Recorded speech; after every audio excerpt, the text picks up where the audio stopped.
Hello and welcome, amazing viewers of the Stoic Tell You channel. We're thrilled to have you back with us today. If this is your first time here, or if you missed our last episode, don't worry, you can catch up on all our previous lessons by checking out the complete playlist, which will be conveniently available at the end of this video. Today we're continuing our comprehensive self-development series, building on the foundational insights we've shared in our earlier episodes. These lessons are designed not merely as educational content, but as a holistic, daily guide to improving your life. We encourage you to subscribe to our channel so you won't miss any of the invaluable insights we have planned for future episodes. If you find this series beneficial, please show your support by liking this video and leaving a keep it up in the comments section below. Now, let's get to the heart of today's topic: anger. We're not talking about the righteous anger that drives social change, but the everyday frustrations that make you want to throw your phone or yell at the slow driver in front of you.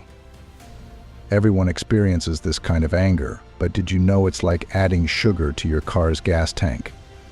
Sure, it might give you a temporary burst of energy, but it's ultimately damaging and leads to a breakdown. Seneca had it right when he said that anger is a form of ruin. It disrupts and destroys everything it touches. In this episode, we will explore why anger is a manifestation of weakness rather than strength, and will provide strategies for managing it before it manages you. We'll delve into the illusion of anger, why it appears powerful but is truly detrimental to our well-being. Think of anger as low-quality fuel. It burns intensely but quickly leaves you feeling depleted.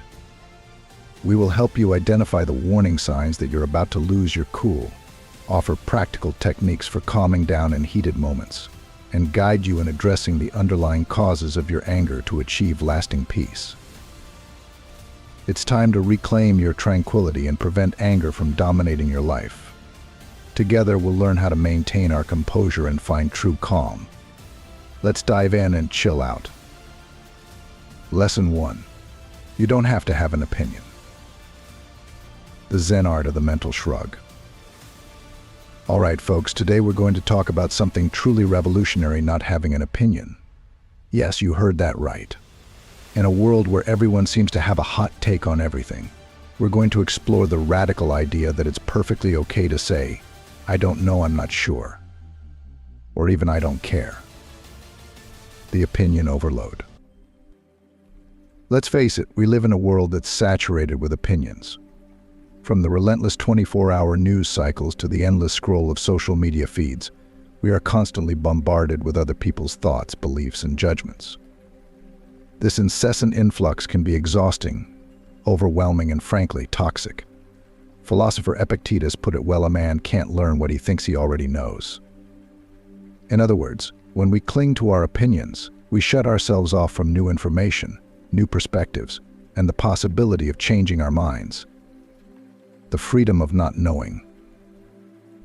Not having an opinion doesn't mean being ignorant or apathetic. Instead, it signifies open-mindedness, curiosity, and a willingness to learn. It means recognizing that we don't have all the answers, and that's perfectly okay. Zen master Shunryu Suzuki expressed this beautifully in The Beginner's Mind. There are many possibilities, but in the experts there are few. So, how do we cultivate this beginner's mind and embrace the freedom of not knowing? Strategies for cultivating a beginner's mind. 1. Question everything. Don't take things at face value. Question the information you receive, scrutinize the sources you rely on, and examine your own biases and assumptions. Philosopher Socrates famously said, "The unexamined life is not worth living." By questioning everything, we open ourselves to deeper understanding and growth. 2. Embrace uncertainty. Life is inherently uncertain. We don't know what the future holds, and we can't control everything that happens.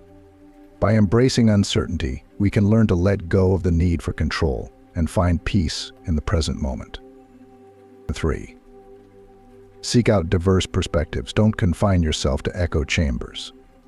Seek out diverse viewpoints, engage in respectful dialogues, and remain open to changing your mind. As the saying goes, the only way to understand someone is to walk a mile in their shoes. 4. Practice humility. Acknowledge that you don't have all the answers. Be willing to admit when you're wrong, learn from your mistakes, and change your mind when presented with new information. Real-world examples. Let's explore how this concept can be applied in daily life. The political debate. Instead of getting into a heated argument with someone who has different political views, try to understand their perspective. Ask questions, listen attentively, and seek common ground. The water cooler gossip. Instead of chiming in with your own opinion about the latest office gossip, simply listen and observe. You don't need to have an opinion on everything. The social media comment section. Before you fire off that snarky comment or witty retort, ask yourself, is this necessary? Will it add anything of value to the conversation? If not, just scroll on. The bottom line.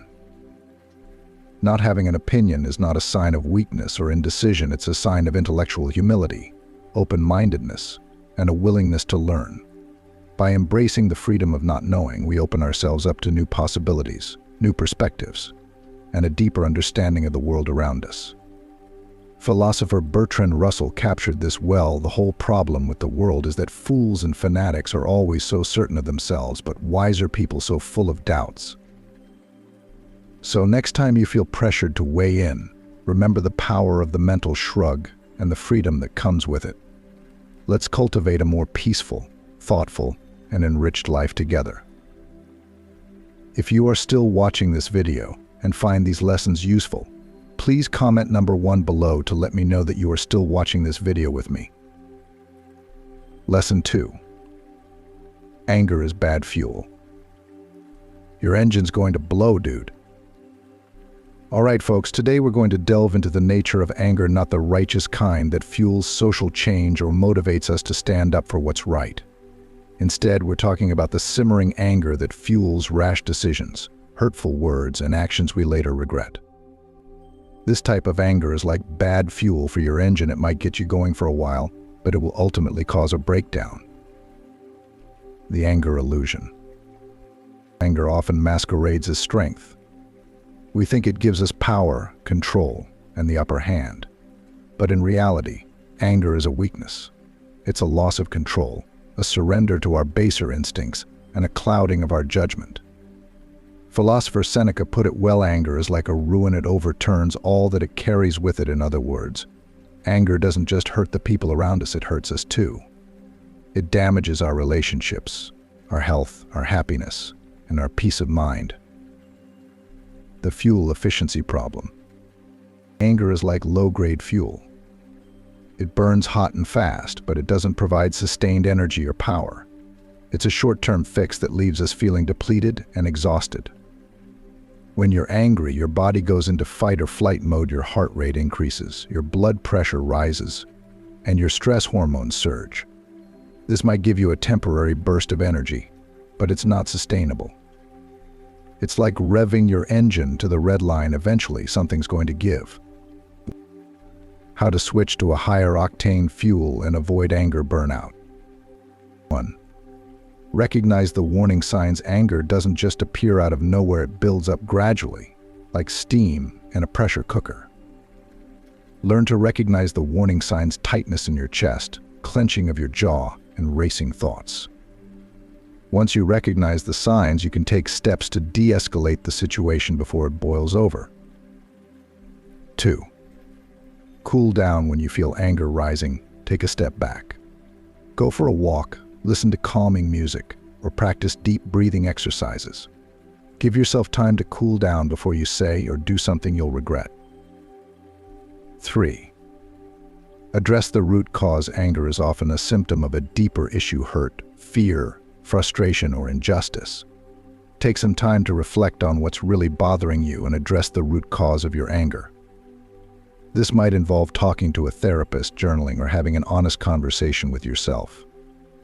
4. Find healthy outlets. Anger doesn't just disappear, it needs to be expressed healthily. This might involve exercise, creative expression, or talking to a trusted friend or family member. 5.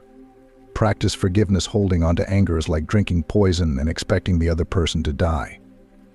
Forgiveness doesn't mean condoning the other person's behavior. It means releasing yourself from the burden of resentment and anger. Real-world examples. Let's explore how this concept is applied in daily life. The road rage renegade, instead of flipping off the driver who cut you off, take a deep breath and let it go. Remember, your anger won't change their behavior, but it will ruin your day. The office clash when your boss or coworker says something that triggers you. Don't fire off an angry email. Take a break, cool down, and then address the issue calmly and professionally. The family feud fighter, instead of escalating a disagreement with a family member, try to understand their perspective. Listen to their concerns, express your feelings, and work together to find a solution. The bottom line. Anger is bad fuel. It might give you a temporary boost, but it will ultimately lead to a breakdown. By recognizing the warning signs, cooling down, addressing the root cause, finding healthy outlets, and practicing forgiveness, you can break free from the grip of anger and cultivate a more peaceful, joyful, and fulfilling life. As the Buddha said, holding on to anger is like grasping a hot coal with the intent of throwing it at someone else. You are the one who gets burned.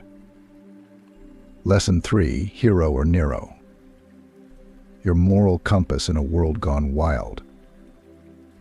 All right, folks, today we're going to discuss what it means to be a genuinely good person, not just the kind who volunteers at the soup kitchen once a year, but the kind who lives with integrity, kindness, and a deep-seated commitment to doing good at the soul level. Let's explore how to navigate the hero-villain spectrum and align our actions with our highest values. The hero-villain spectrum. We all like to think of ourselves as the heroes of our own stories, but let's be real, each of us has a bit of Nero within us. This impulsive, self-centered, me-first part of our personality can lead us down some dark paths. Philosopher Plato once said, "Good actions give strength to ourselves and inspire good actions in others. Conversely, bad actions weaken us and encourage bad actions in others." So how do we make choices that align with our best selves? Steps to navigate the hero-villain spectrum. 1. Know thyself. What are your core values? What kind of person do you want to be? What impact do you want to have on the world? Reflect deeply on these questions and write down your answers. This will serve as your moral compass, guiding you through life's ethical dilemmas. 2. Challenge your assumptions. We all have biases and blind spots. While we might think we're acting in the best interest of others, our actions could be causing harm. Be willing to question your assumptions, seek out diverse perspectives, and consider the impact of your choices on others. 3. Cultivate empathy. Empathy is the ability to understand and share the feelings of others. It's the cornerstone of compassion, kindness, and ethical decision-making. When we put ourselves in someone else's shoes, we are less likely to act in ways that harm them. 4. Practice moral courage. Doing the right thing is not always easy, especially when it's unpopular or inconvenient. Moral courage is the willingness to stand up for what you believe in, even when it's difficult. As philosopher Aristotle said, courage is the first of human qualities because it is the quality which guarantees the others. 5. Seek wisdom. We don't have all the answers. Seek wisdom from mentors, teachers, spiritual leaders, and the great works of literature and philosophy. By learning from the wisdom of others, we can expand our understanding of morality and ethics. Real-world examples. Let's explore how these concepts apply in daily life. The whistleblower. A whistleblower risks their career and reputation to expose wrongdoing in the organization. They choose to do the right thing, even though it's difficult and potentially dangerous. The environmental activist. An environmental activist fights to protect the planet, often facing powerful corporations and governments. They prioritize the well-being of the planet and future generations over short-term profits and convenience. The everyday hero. You don't have to be a whistleblower or an activist to be a hero. Everyday heroes are those who stand up to bullies, help those in need, and speak out against injustice. They make the world a better place, one small act of kindness at a time. The bottom line. We all have the potential to be heroes or Neros. The choice is ours.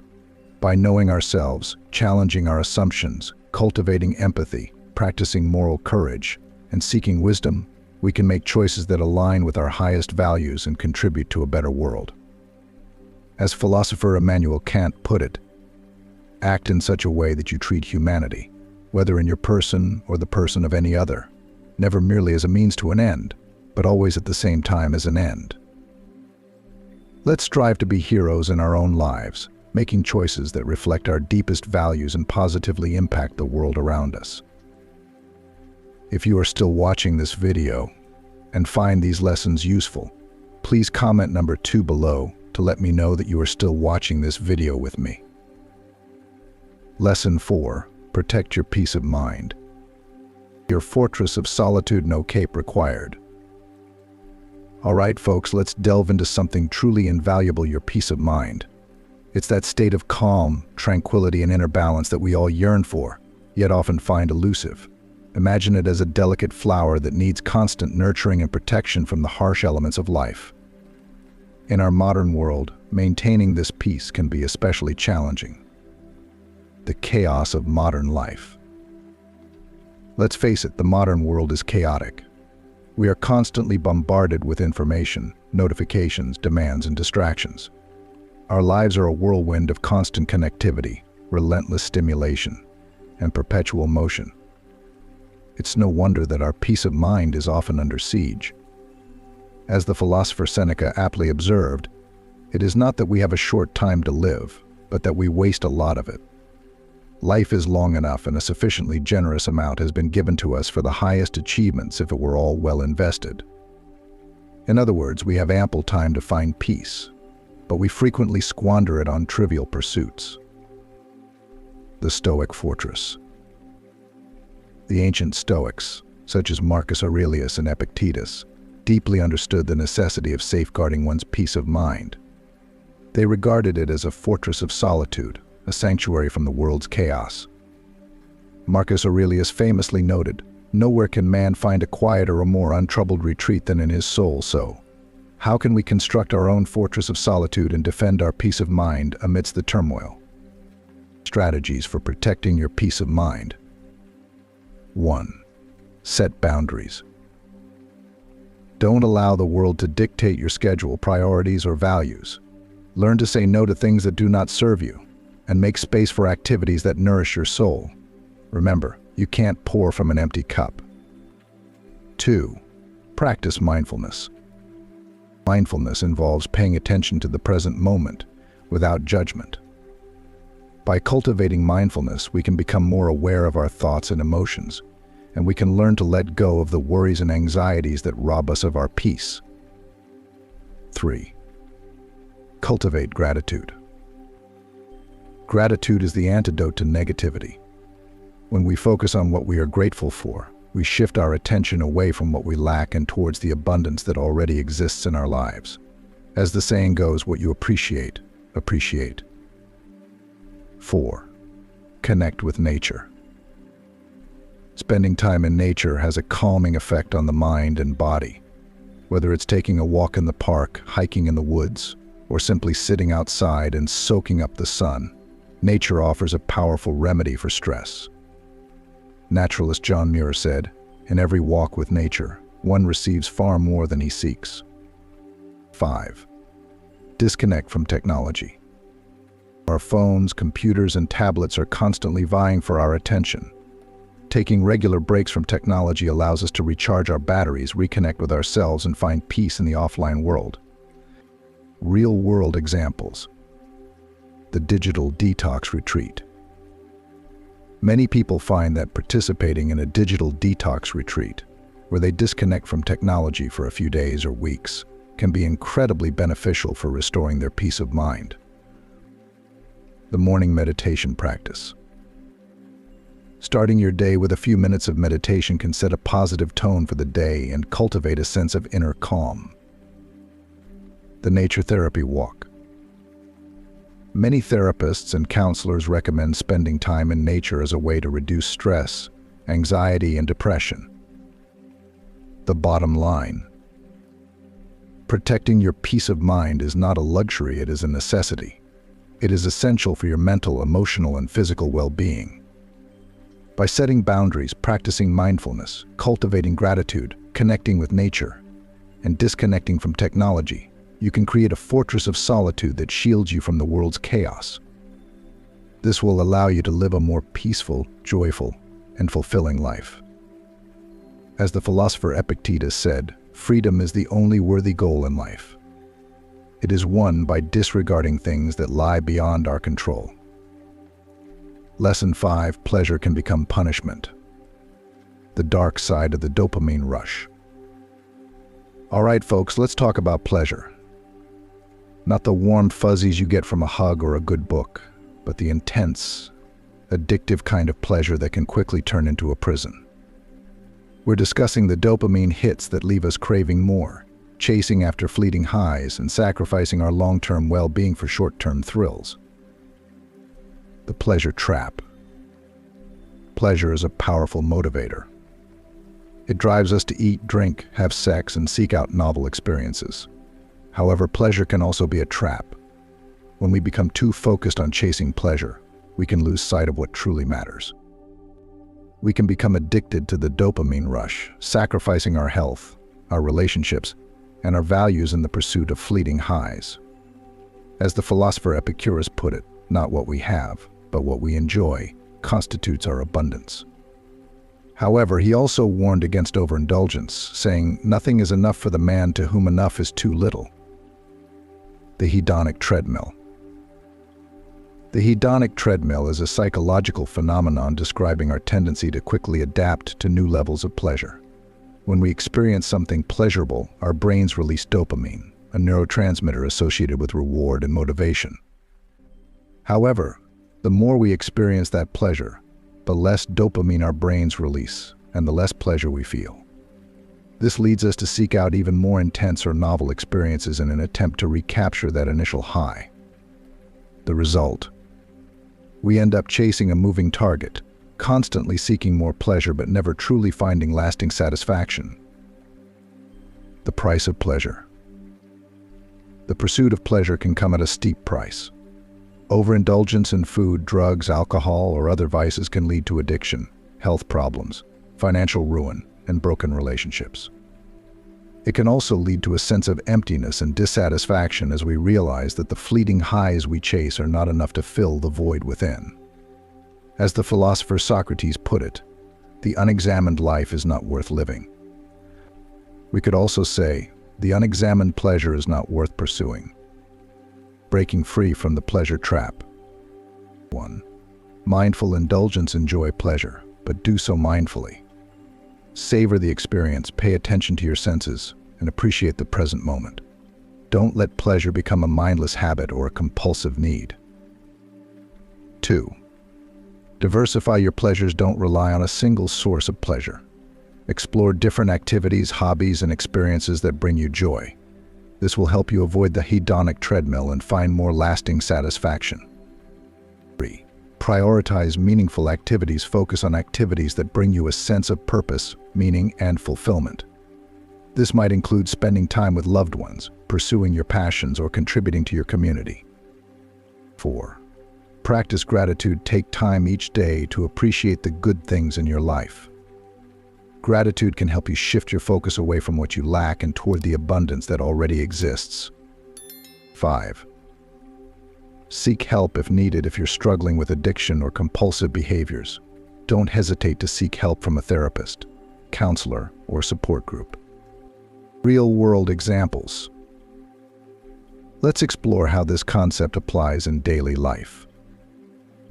The food addict. Instead of binge eating, the food addict learns to savor each bite, pay attention to their body's hunger and fullness cues, and choose foods that nourish their body and soul. The social media junkie. Instead of mindlessly scrolling through social media, the social media junkie sets limits on their screen time, unfollows accounts that trigger negative emotions, and engages in more meaningful activities offline. The workaholic. Instead of working long hours to chase a promotion or a bigger paycheck, the workaholic learns to prioritize their health, their relationships, and their well-being. The bottom line. Pleasure is a gift, but it can also be a curse. By practicing mindful indulgence, diversifying your pleasures, prioritizing meaningful activities, practicing gratitude, and seeking help if needed, you can break free from the pleasure trap and create a life rich in joy, meaning, and fulfillment. As the philosopher Aristotle put it, happiness depends upon ourselves. If you are still watching this video and find these lessons useful, please comment number 3 below to let me know that you are still watching this video with me. Lesson 6. Think before you act. Your brain's user manual for avoiding dumb stuff. All right, folks, today we're diving into the essential skill of impulse control.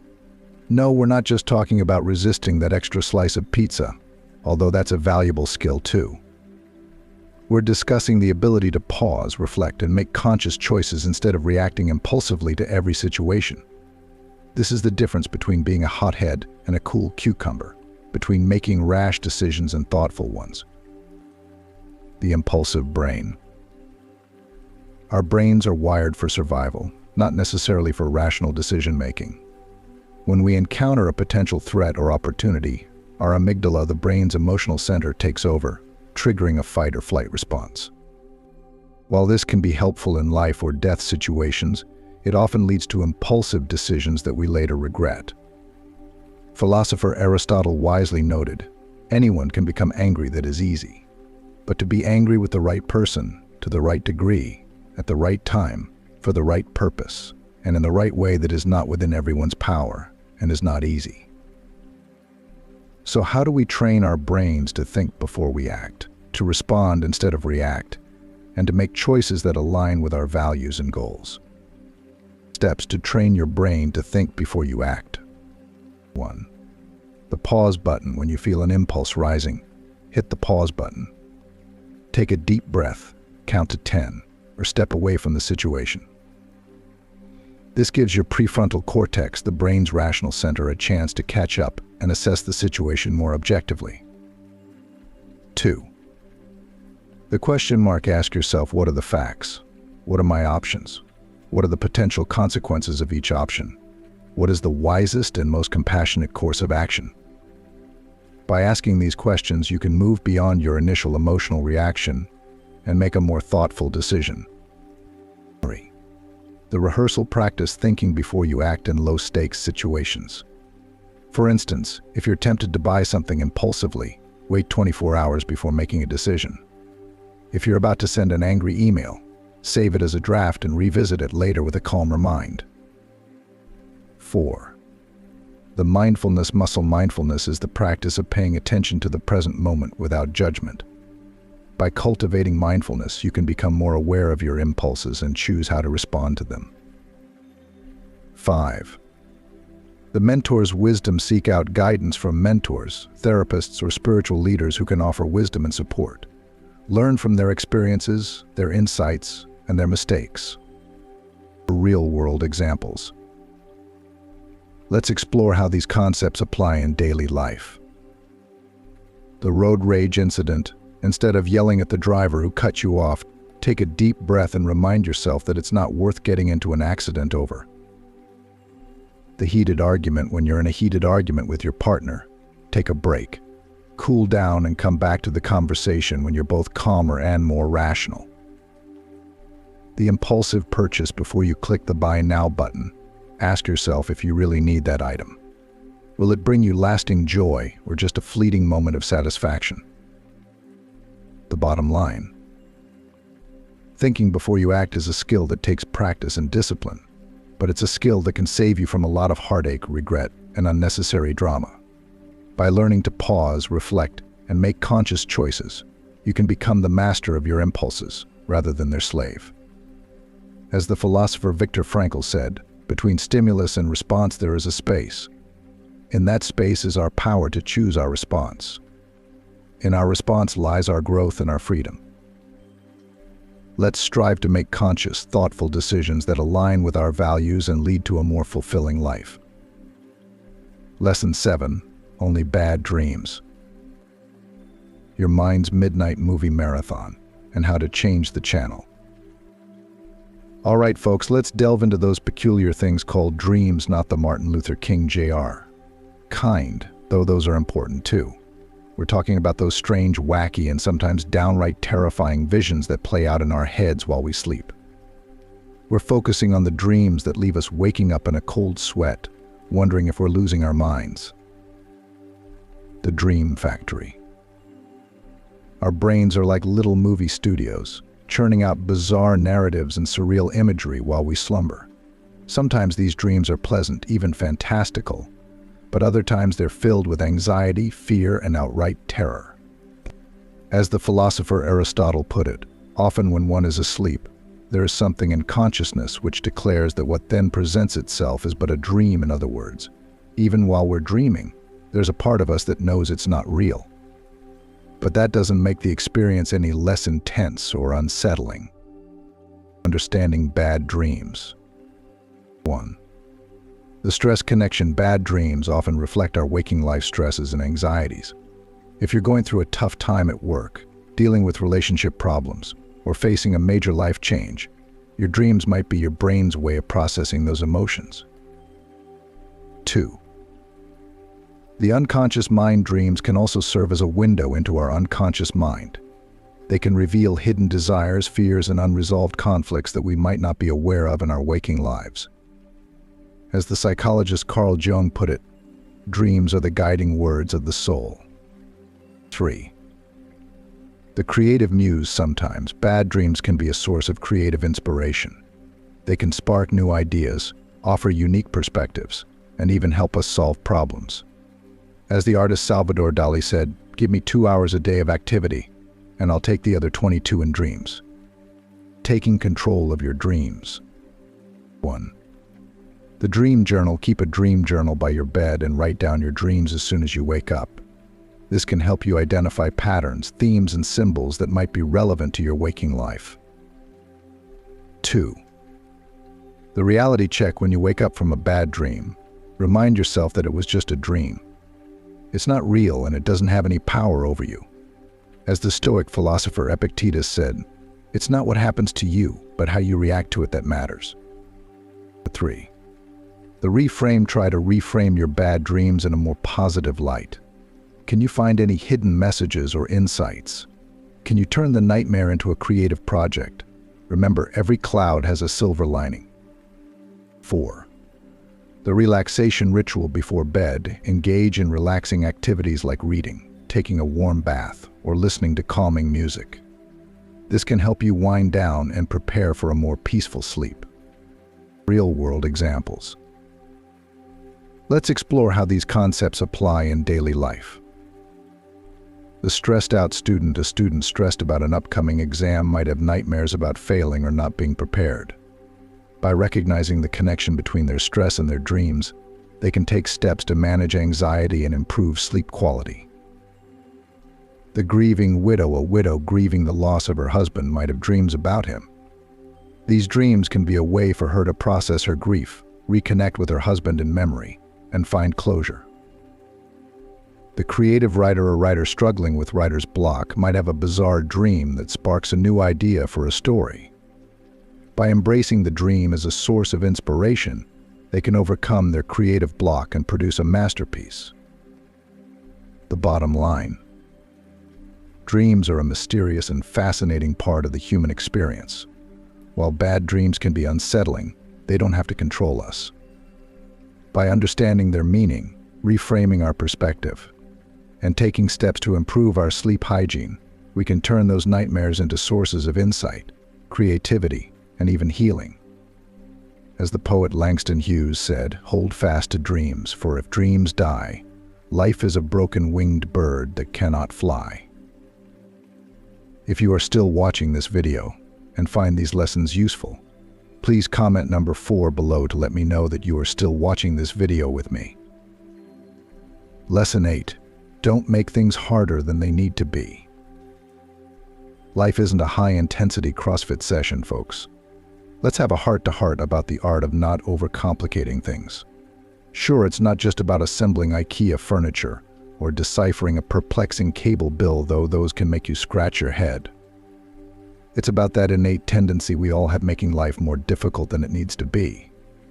It's about creating unnecessary problems, turning small issues into monumental challenges, and feeding the drama llama within us all. We each harbor a drama llama, that part of our personality that loves to catastrophize, overthink, and complicate the simplest of matters.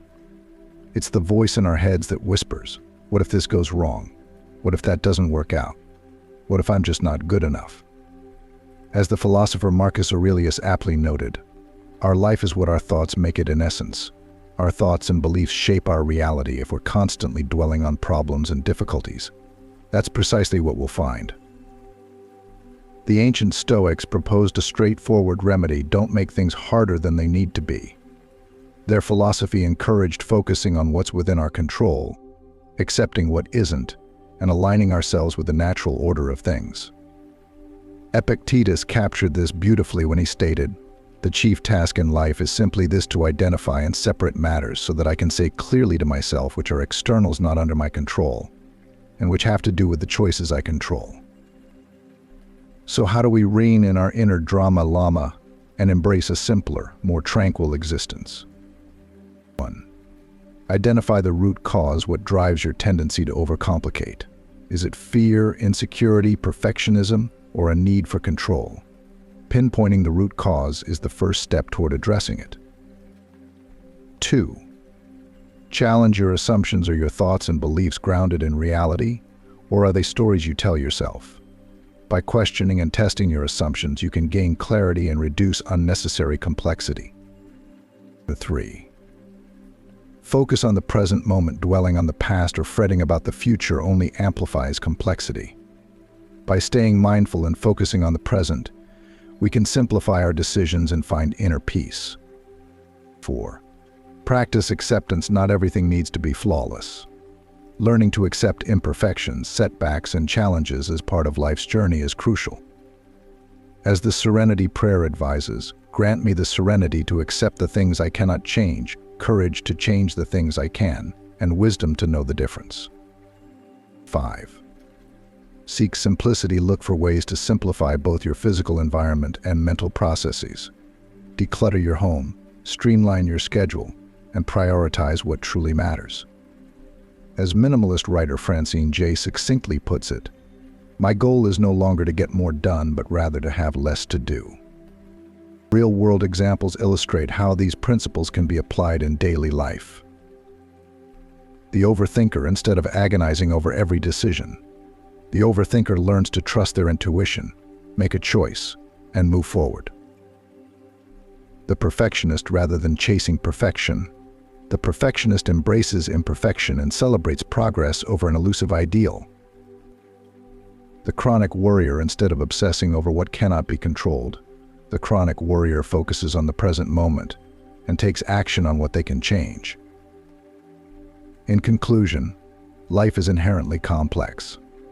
However, by identifying the roots of our overcomplicating tendencies, challenging our assumptions, living in the present, practicing acceptance, and seeking simplicity, we can craft a life that is more peaceful, joyful, and fulfilling. In the words of the philosopher Lao, simplicity, patience, compassion, these three are your greatest treasures. Lesson 9, the enemy of happiness. It's not what you think, and it's probably staring you in the face. All right, folks, let's have a real talk about happiness, not the Instagram-filtered living my best life kind, but the deep-down soul-satisfying kind that makes life worth living. And while we're at it, let's discuss the enemy of happiness, that sneaky saboteur lurking in the shadows, waiting to steal your joy. The happiness mirage. We all desire happiness, right? We chase after it like a mirage in the desert: the perfect job, the perfect relationship, the perfect body, the perfect life. But the truth is, happiness isn't a destination, it's a state of mind. The biggest obstacle to happiness isn't external circumstances, it's our minds. As the philosopher Seneca put it, we are more often frightened than hurt, and we suffer more in imagination than in reality. In other words, we create our suffering through our thoughts, beliefs, and expectations. The happiness thief. So what's the biggest thief of happiness? It's not failure, rejection, or tragedy, it's comparison. We constantly compare ourselves to others, to idealized versions of ourselves to the highlight reels we see on social media. We focus on what we lack, what we haven't achieved, and what we're not good enough at. And in the process, we rob ourselves of the joy and contentment that's available to us right here, right now. As Theodore Roosevelt said, comparison is the thief of joy. And the antidote to comparison. 1. Gratitude. Instead of focusing on what you lack, focus on what you have. Take time each day to appreciate the good things in your life, your health, your family, your friends, your talents, and your experiences. What you appreciate, appreciate. 2. Mindfulness. Be present in the moment. Pay attention to your senses, your surroundings, and your inner experience. When you're fully present, you're less likely to get caught up in the comparison trap. 3. Self-compassion. Treat yourself with kindness and understanding. Don't beat yourself up for your mistakes or shortcomings. Remember, you're human, and everyone makes mistakes. As the Buddha said, you, as much as anybody in the entire universe, deserve your love and affection. 4. Focus on your journey. Everyone's path is different. Don't compare your beginning to someone else's middle or end. Focus on your own goals, your growth, and your journey. The only person you should try to be better than is the person you were yesterday. Real-world examples. Let's explore how these concepts apply in daily life. The social media scroller. Instead of scrolling through Instagram and feeling envious of other people's seemingly perfect lives, take a break from social media. Focus on your own life. What are you grateful for? What are you proud of?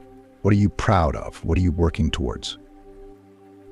The career climber. Instead of constantly comparing yourself to your colleagues and feeling inadequate, focus on your own career goals and what you need to do to achieve them. Celebrate your successes, no matter how small they may seem. The perfectionist. Instead of criticizing yourself for not being perfect, practice self-compassion. Accept your flaws and imperfections as part of what makes you human. Focus on your strengths and your progress, not your shortcomings. The bottom line. Brain. Comparison is indeed the thief of joy. It robs us of our happiness, our peace of mind, and our sense of self-worth. By practicing gratitude, mindfulness, self-compassion, and focusing on our journey, we can break free from the comparison trap and cultivate a more joyful, fulfilling life. As the philosopher Ralph Waldo Emerson put it, to be yourself in a world that is constantly trying to make you something else is the greatest accomplishment.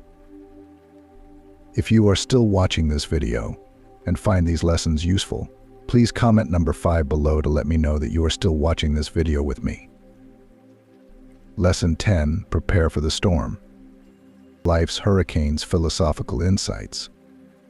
Let's discuss storms, not the ones with thunder and lightning, although those can be quite intense. We're diving into the metaphorical storms of life's setbacks, challenges, and unexpected curveballs that can knock us off balance and leave us feeling adrift. We all crave calm, smooth sailing devoid of conflict, pain, and uncertainty. But truth be told, life resembles a turbulent ocean more than a placid lake. Storms, both big and small, are inevitable. If we're unprepared, these storms can capsize our ships and leave us stranded. The Stoic perspective. Seneca, the Stoic philosopher, noted, "Fate leads the willing and drags along the reluctant. In essence, we have a choice to embrace life's challenges willingly, or to resist them and suffer the consequences." The ancient Stoics, like Marcus Aurelius and Epictetus, were masters at weathering life's storms. They developed a philosophy centered on preparation, resilience, and acceptance. They understood that while we cannot control external events, we have full control over how we prepare for them and how we respond. Weatherproofing your life. So how can we prepare ourselves for the inevitable storms of life? 1.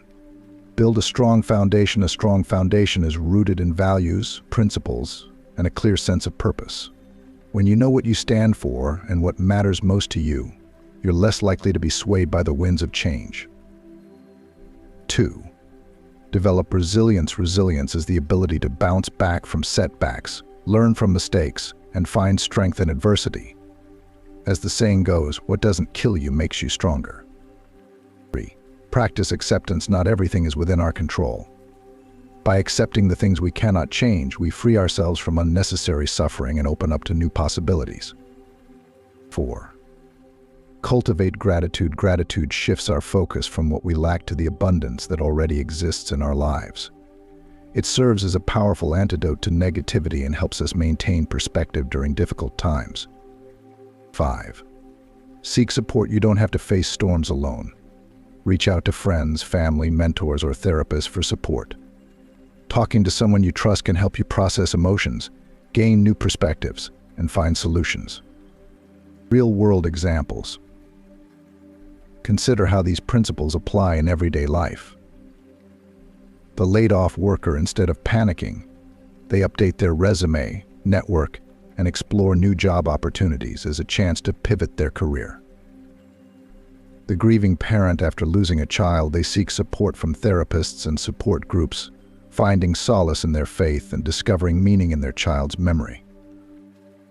The natural disaster survivor, despite losing their home in a natural disaster, they rebuild their lives and communities, drawing strength from their resilience and adaptability. In conclusion, life is full of storms, but with the right mindset, preparation, and support, we can weather any challenge that comes our way. By building a strong foundation, developing resilience, practicing acceptance, cultivating gratitude, and seeking support, we not only survive but emerge stronger, wiser, and more compassionate.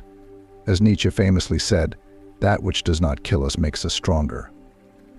So next time you face adversity, remember that you have the tools to weather the storm, find peace, and grow. Don't forget to support our community by liking and sharing this video with friends who could use a dose of Stoic inspiration. Subscribe to our channel so you don't miss any future videos that will guide you toward greater steadfastness and resilience in life. Let's continue this journey together. Check out the next videos displayed at the end of this one. And remember, every day, every step you take contributes to your self-improvement and helps create a better world. Thank you for being part of our community of learners and seekers.